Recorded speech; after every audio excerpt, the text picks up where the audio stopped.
Hey guys, today we're looking at this small engine carburetor pressure test kit. This kit is used to test the integrity of the needle valve on Zama and Walbro carbs that are found on string trimmers, chainsaws, a lot of two-cycle equipment.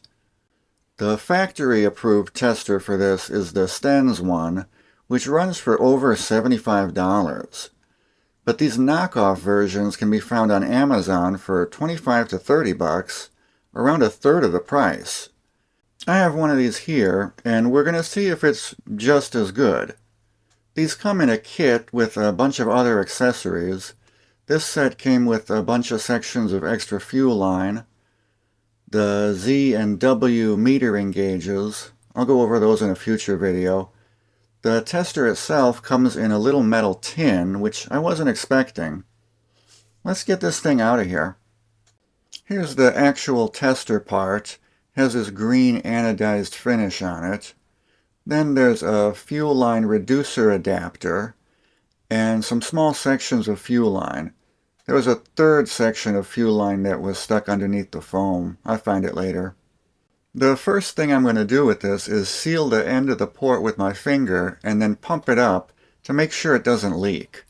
A lot of the negative reviews on these are from someone who got one that was leaking right out of the box. This one seems to be holding air okay. Next, let's get it assembled.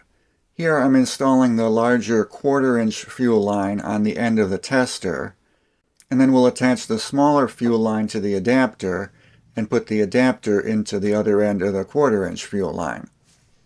I don't really like this adapter. It kind of wobbles and it doesn't look like it would make a good seal. The Sten's kit looks like it comes with a nicer adapter. I also noticed the Sten's gauge only goes up to 15 psi. This one goes up to 30 psi. For the test, we're only going to be pumping this up to between 5 and 7 psi, so a 15 max psi gauge would have been better. Let's try this out on a couple of engines. This carb I suspect is bad. First, we need to find the fuel inlet line. Now the bent line on the front goes to the primer. That's not the one we want. We want the one in the back that goes into the base of the carb. If you're not sure which one is which, you can look inside the fuel tank and see which line has the filter attached to it. Then follow that line back up to the carb. Usually the lines are either two different colors or one is larger than the other one. Next, we'll attach our tester to the fuel inlet line and start pumping it up. So here you can see it's not holding pressure, and I can hear the air escaping somewhere from inside the carb as well. So we know this carb is bad. I'm going to go ahead and pull it, and then we can do another test, a submersion test on the bench. To do this test, you're going to need a mason jar filled with gasoline. Now you can use water, but afterwards you're going to have to get all that water out of the carb before you rebuild it. Now you do want to be careful when filling... Oh, for crying out loud.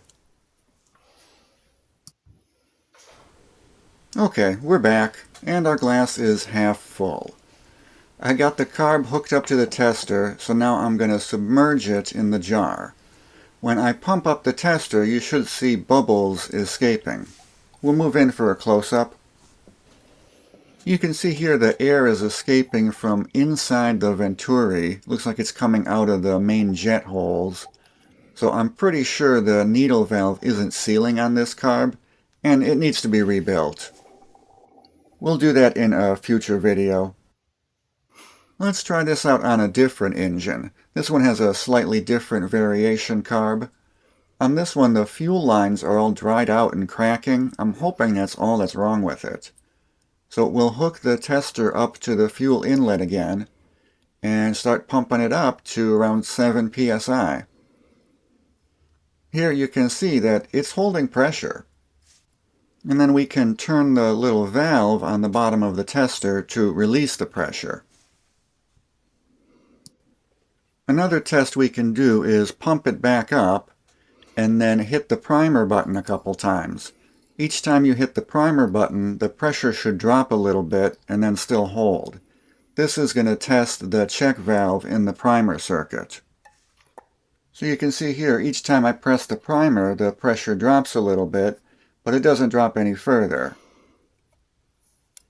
So I can already see how this thing is going to save me some time. Normally on something like this I would just rebuild the carb right away, but now I know this carb might be good, and I might be able to get away with just replacing those dried out fuel lines. I don't know if I like the case that this comes with. It's metal, but it seems really flimsy. Also, the foam insert is kind of useless if you want to keep the tester assembled. What I did on mine was take that insert out, and then I cut down the 1/4-inch fuel line on the tester to make it a little shorter, and now it fits in there assembled. Overall thoughts: if you're not working on these engines on the regular, I wouldn't bother buying the tool. You probably don't need it. For me, I've got a bunch of equipment here I want to fix up over the winter so I can sell in the spring, and I think it's going to save me some time diagnosing problems.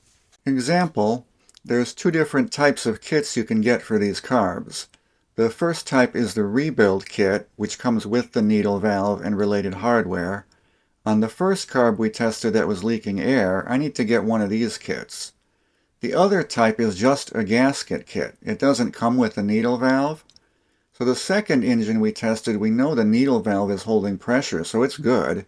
So if I have to rebuild that carb, I'm just going to order a gasket kit. It's going to save me $1. And yeah, I know, just buy a whole new carb. Yeah, I've done that in the past. And on a string trimmer like this that I'm maybe going to sell for $50, spending $18.99 on a whole new carb really cuts into the profit margin.